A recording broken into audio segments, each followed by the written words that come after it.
also something that people will be watching for, for our viewers. We're bringing you live to the group photo session, official family photo of APEC. We're going to continue covering the live scenes.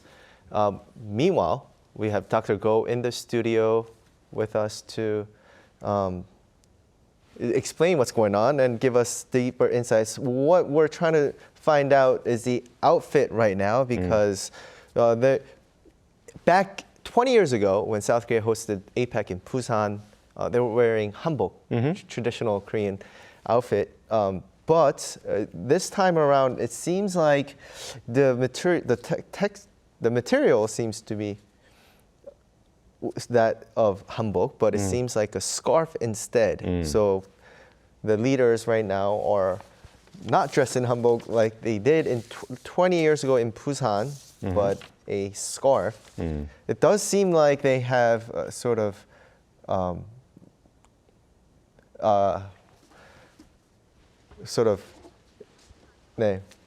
yeah, so I'm trying to think of, I'm really bad with colors, excuse me, but that looks like a teal. Oh, so, yeah, it is. Yeah, so I was just trying to figure out how to describe this scarf. But you see President Xi to the right side of the screen, of course, getting ready, and that will be the backdrop of the family photo. We see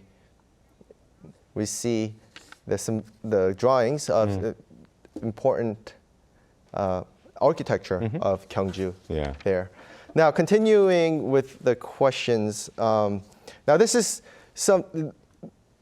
events like this are broadcast live as sort of the diplomatic issues we can see on the leaders' faces, right? Like the importance of seeing if they smile, the handshakes. How do you think the scene is there for the leaders right now? Well, I think, we tend to think of global leaders as being very special.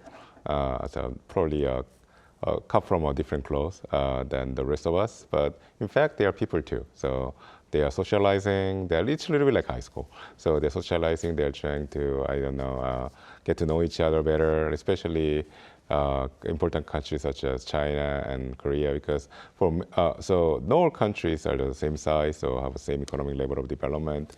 So for many of these leaders, it's their chance to meet with very important global leaders such as President Xi of China or the Canadian Prime Minister or the Korean President, and establish a personal rapport. So I think that's exactly what they're doing right now.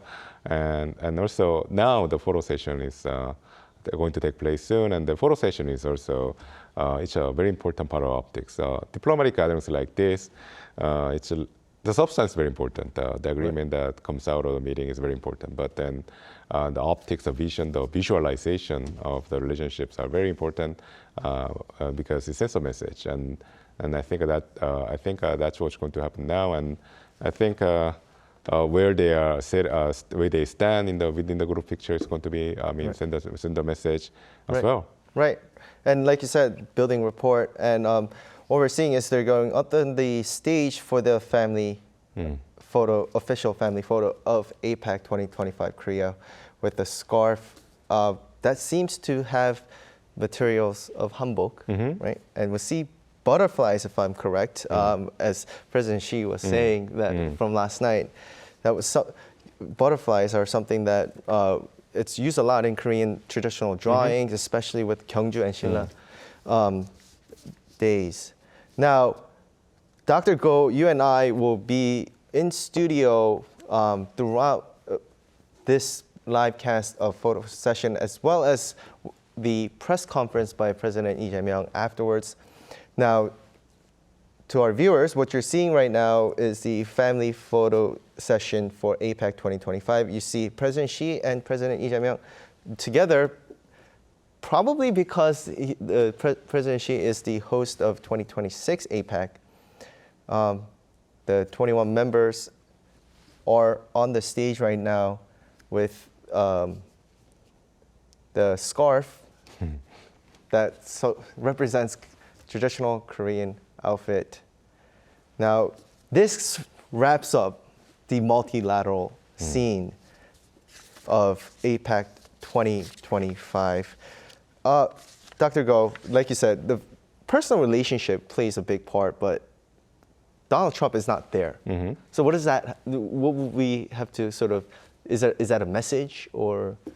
Because his very presence might contradict the content or message of the joint statement that's going to come out today, which is, I think, there's some draft a version of the joint statement that's circulated around already, because South Korea tried to gather consensus around this joint statement. And one of the points that the joint statement was going to emphasize was the importance of trade and free trade especially. And we know that President Trump is no big fan of free trade. He's a supporter of managed trade. He in fact brought back the tariff to the U.S. economy against despite the opposition from not just internationally but also from domestic constituencies. So yeah, I think President Trump understood that his presence there might contradict the APEC summit itself, and also I don't think he wanted to be seen as contradicting himself by being there, by being here. In fact, I think that's the reason that explains his earlier departure than anticipated. Right. I just wanted to correct myself on the scarf. I said butterfly, but it seems to be the official 2025 APEC logo that was on. I was far away, and I got a closer look while you were speaking. Right, Dr. Go. And one more, like you said, we're talking about President Trump's absence, but let's do a short wrap-up of what happened between Xi and Trump, though, when they were here. Oh, yeah. Yeah.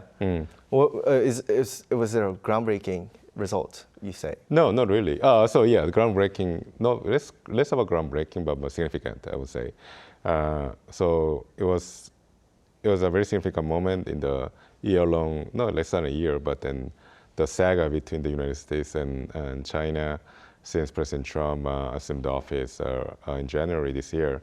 And President Trump came into office promising a very strong stance against China. He raised the tariff on Chinese goods unilaterally by like 50-60% overnight.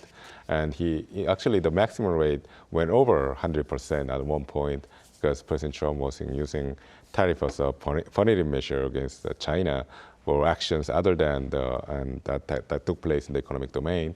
So, and then clearly that created a lot of disruption to the global supply chain, as well as causing economic cost to not just to the United States or China, but then other global economies as well. So the fact that the two sides came together and came to an agreement that's likely to be temporary, even then it's very important because it brings some predictability back to the global economy and trade system. So I think that's the reason why it was very important. And the two sides' objective while they were here in Korea was less about coming to an understanding, the more grander scale of what's going to happen with the U.S. Indo-Pacific strategy or the national defense strategy, which it's all about containing China, but it was very focused on coming up with an economic agreement, and then that happened. So that took place, and the two sides agreed on a list of temporary agreements, I guess, such as in the agricultural exports, as well as export control measures by the United States on China. So I think that's why I think it was very fruitful and significant meeting.